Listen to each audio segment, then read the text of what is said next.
Hello all, I'm Marin. Welcome back to my channel. Today's video is going to be all about my 2026 goals. So let's go ahead and get into it.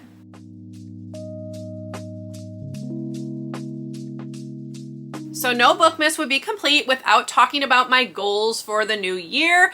This year I have decided to do 26 for 2026 in terms of my goals. I have broken those goals down into 4 categories. So I'm going to go ahead and start with an overview. I am going to give you 10 bookish/reading goals for the new year, 6 budgeting or spending goals for the new year, 6 personal goals for the new year, and 4 social media based goals for the new year. So that's how this is going to be broken down. We're going to go ahead and start off with my bookish goals for 2026. As I mentioned, there are 10 of these. So my first goal is just my usual Goodreads goal, which is to read 100 books in 2026. If I read more than that, great. If I read less than that, that's okay too. 100 is a pretty safe number for me. I have reached that point for the last 4 years, I think. So 100 books is my goal for this year once again. My second goal has to do with my number of unread series. I did a whole series recap, which I will link up above, but I want to get my number of unread series down to 25 or less by the end of 2026. I am starting the year with 34 unread series, so 25 seems manageable. I will have to be smart about the number of series I start. And hopefully if I start them, I can also finish them in the year, but we'll see how that goes. I also have a goal to read at least 65% of my unread purchases from 2025. I did a whole video on this as well, so again, that is linked up above, but that works out to a total of 63 books that I will need to read from that list, which is doable. I've already plugged about 30-ish of them into reading plans for this year, so that leaves 30 more that I will need to tackle within the next 12 months, and I do think that it's doable, so we will see. I also have a goal to read all of my 2026 pre-orders, because one thing I want to become better at is consuming books that I buy in a timely fashion. I think for most people who are not book collectors, they buy a book and then they read it right away. That is not something that really happens on BookTube or social media with bookish content. And I want to get more back into that normal book consumption. So I am going to try to read all of my 2026 pre-orders this year and in a timely fashion. But again, we will have to see how that goes. I think it's doable. I haven't pre-ordered that many books, but only time will tell. I also want to branch my reading out a little bit and tackle translated books this year. So I want to read 6 of them in 2026. I also have a goal to complete all of my seasonal TBRs because I will be filming a seasonal TBR with each new season. I've already done winters. It's linked up above, and I want to go ahead and read the books that I'm actually putting on these TBRs rather than just creating these lists and not doing anything with them. Staying with the seasonal vein, I want to complete all of the Goodreads seasonal challenges again this year. They have already posted a bunch of them for the winter season, so check that out if you are on Goodreads and want to complete the challenges. You don't earn anything from them except cute little bookmark pictures that you can click through and look through, but I have a tendency to want to check things off lists, and this is a way to do that and also kind of diversify and branch my reading out a little bit. I also have a goal to read the rest of the Literally Dead book club picks that I have not yet read. So the Literally Dead book club is a book club run by Kayla over at Books and Lala, where we read horror, mystery, and thriller books. She started the book club in 2020.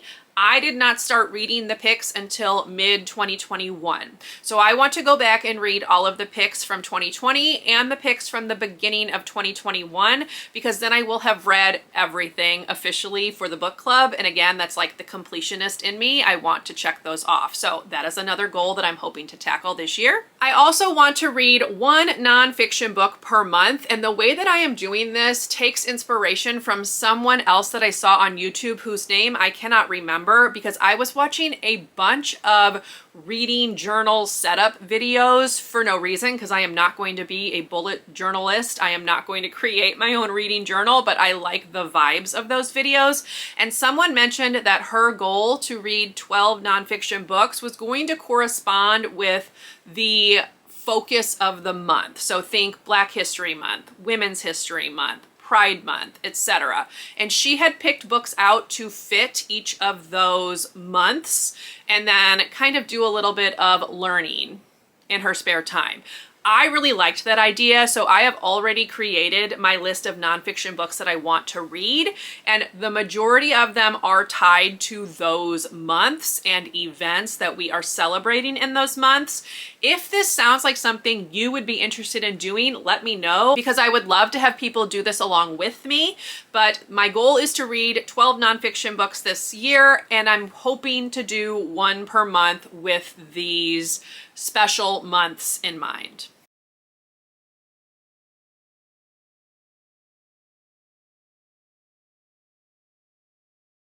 And my final reading / bookish goal is going to be to try to read for 30 minutes before bed every night. I have a Kindle that I really have not used very much over the past year, and I'm wanting to up my number of physical books read this year. So doing some reading before bed will hopefully help me tackle those two things with one goal, if that makes sense. It's also just a nice way to kind of unwind, unplug from your phone, and kind of settle in for the evening. So we'll see how this one works. I was doing this a little bit before I went on winter break from my job, so I'm hoping it's something I'll be able to carry on into the new year. All right, we are now going to move on to my budgeting / spending goals. So if you don't want to hear me talk about money or spending, I will put a timestamp here of where you can fast forward to. There are 6 goals here, and mostly these just have to do with me getting my spending back on track. With 2025, I did a lot of spending for 2 reasons. One, I adopted 2 kittens, and obviously they require a lot. Food, toys, necessities, and also vet bills, because I have had to take both of the kittens to the emergency vet for different things. I've had to pay for the treatment, the medication, etc. So they're very expensive, and that's okay. I knew that going in that I was going to probably have to spend quite a bit of money on them. I also had to pay for their spay surgeries. So that is just some money that is necessary when you are a pet owner. But on top of that, I also moved into a house this year and had to do a lot of furniture buying to get things that I did not have in order to flesh the house out and make it feel like a home. So because of that, I really want to get my spending back on track. I wouldn't say that I overspent in terms of buying unnecessary things in 2025, but I bought a lot of things in 2025. So I'm just trying to get back on track, if you will. So these goals are going to hopefully help me do that. So the first goal is to track my spending in 2026. I am someone that does not pay a lot of attention to receipts and things. I'm going to go ahead and just be honest about that. I am not hurting for money, but it is always good to get healthier spending habits. And one of the ways I think I can do that is by actually writing down everything I'm buying and spending. So that's goal 1, track my spending. I also am going to put myself on a replacements only no buy for the months of January through June. I have some things I want to work through and get out of my house, and a no buy is a good way to do that, because then I'm not bringing in other things. Again, I am not a minimalist. I am not trying to be a minimalist, but I do want to take care of some of the beauty products in particular that have been sitting around for a while and need to get used up. So the best way to do that is to put myself on a replacements only no buy. This is going to cover beauty, clothing, and home goods. So those are the areas that I'm not allowing myself to spend at all in the first 6 months of the year unless it's a replacement. After June, when the no buy is complete, so for the months of July through December, I am then going to institute a $200 budget for those same categories: beauty, clothing, home goods. This way, again, I can get myself back into some healthier spending habits where I'm not just buying willy-nilly. So all of that is just a way to kind of get things back under control, use products up that I have without bringing in a whole ton of new stuff. I also am not going to be purchasing any new books in 2026 unless I have already pre-ordered them or I have a gift card that I can use to purchase them.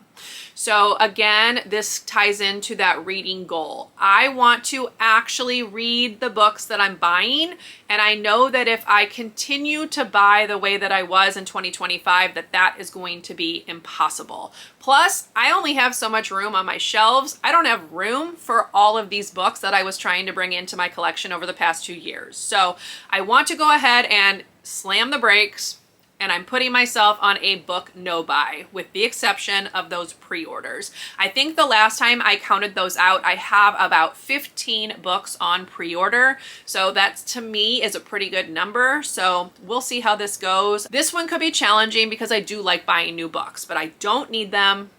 So a book no buy is what's in place for 2026. Wish me luck. I also am going to continue my Hungry Root subscription into 2026 because I really like the variety of meals and the fact that they send you everything you need for the meals. But outside of that, I am going to give myself a $100 grocery budget for each week because I have a tendency to buy random things that I don't eat. So I want to get myself onto a better grocery spending habit and actually only purchase food that I'm going to eat in a timely fashion. So putting myself on a budget will kind of help me with that. I do shop at Aldi where stuff is a little bit less expensive and I can still get all of the things that I would need for the week outside of the Hungry Root meals without a problem, or it shouldn't be a problem with that $100 budget, but we'll see how it goes. This one I may have to adjust. And then finally, I have a goal to actually use my subscription services, and if I am not using them, to cancel them. So I'm going to kind of keep track of how often I am using my subscription services. These are things like Netflix, Disney Plus, Amazon Prime Video, Hulu, ESPN, etc. Anything that is a subscription service that I should be watching content from, I need to actually be doing that. Otherwise, it's just a waste of money. This one has actually been a goal for the last couple years and I've not been very good about it. So I'm gonna try to do a better job in 2026 to actually get rid of services I am not using. All right, let's move on now to personal goals. The first one is that this year I want to complete at least 2 Woobles crochet projects. Here is an image of like a Wooble, if you will. I picked up 3 projects from them a couple years ago with the goal to actually do them and learn how to crochet, and then that didn't happen. I have a goal to actually achieve that in 2026. We'll see how it goes. I have 3, as I mentioned. I'm only saying to complete 2 of them for this goal because I am not sure how long it's going to take me to get the hang of it. They're adorable and I spent money on them, so I need to actually complete the projects. Next, I want to either color a page or do a sticker by number activity at least once per week. I picked up a couple of sticker by number books. Here's an example of the one that I'm working on. The nostalgia is strong with the My Little Ponies, but I have a couple other ones as well. These are things that I can do while I listen to audiobooks that aren't playing video games or anything else. So it'll keep my hands busy, but it will also help me listen to books. So that's kind of why I'm looking at these 2. I also just have a lot of coloring books that I need to go ahead and use. So putting that as a personal goal seemed to make sense. Next, I want to move my body at least 3 times per week. Now, what I mean by that is doing extra movement. So I own an infinity hoop that I haven't touched in a while, and I've enjoyed it when I have done it. So I want to use that again. I spent money on it, need to use it. I also have a treadmill that is still in its box because right now the room that it's going to go in is still holding a lot of stuff from when I moved in. So I need to get that room decluttered and cleaned up so I can actually put the treadmill out and use it.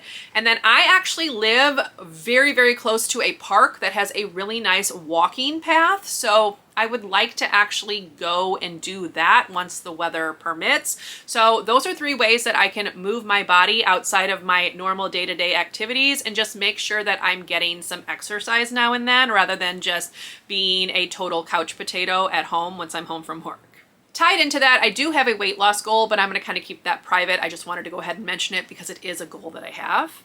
I also picked up a reading journal, which is right here, reading planner, reading journal. I picked this up from the Book Sisters, I believe. I will leave a link to their shop down below, but a goal that I'm going to set for myself is to actually keep this updated this year. I have tried to track my reading in a journal multiple times, and it hasn't always worked.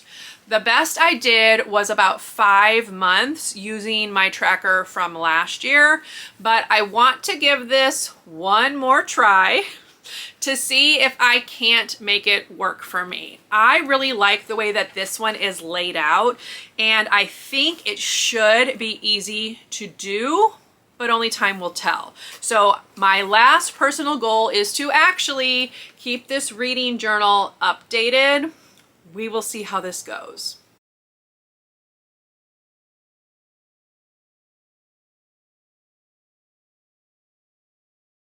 All right, the last group of goals are social media related goals. So my first one is that I want to post at least 1 time per week on Instagram. I am not a good user of Instagram, at least in terms of posts. I do post on my stories, but I want to make actual posts. Again, this has been a goal that I have tried to do before and failed at, but I figure starting with 1 time a week, rather than I think I said 2 times per week last time, maybe once a week will actually work better for me. We'll see how it goes. I do have cats. I can always share my kittens on Instagram. So look for my posts. It is Post-its and Pens. The link is in my description. Feel free to follow me there and hold me accountable to that 1 time a week posting, please. I also would like to reach 1,500 subscribers on YouTube. I am currently at 1,399. So if you're not subscribed and you're watching this, maybe consider subscribing to put me at 1,400. That would be great. But anyway, 1,500 will be my goal for the year. I feel like that's doable. That tends to be about what I gain in a year, so we'll see how it goes. I also want to actually use my community tab this year by posting 1 time per month. I don't know what I'm going to be posting. You can stay tuned, but I would like to utilize that a little bit more this year. And finally, this is a goal that I have already and I tend to stick to, but I want to post 2 videos per week on YouTube, with the exception of the months of June and July when I am not working, because I will not have the teacher content to share over those 2 months. But the rest of the year, I would like to do 2 videos per week, 1 teaching or librarian related, 1 reading related. So that is my final goal for 2026, which works out to 26 goals for the new year. So there you go. That's going to do it for this video. I hope you enjoyed. If you did, please leave me a thumbs up. Consider subscribing to my channel if you would like to see more from me. If you made it to the end of this video and would like to leave an emoji to show you were here, you can leave a star emoji, and I will see you in my next video. Bye, everyone.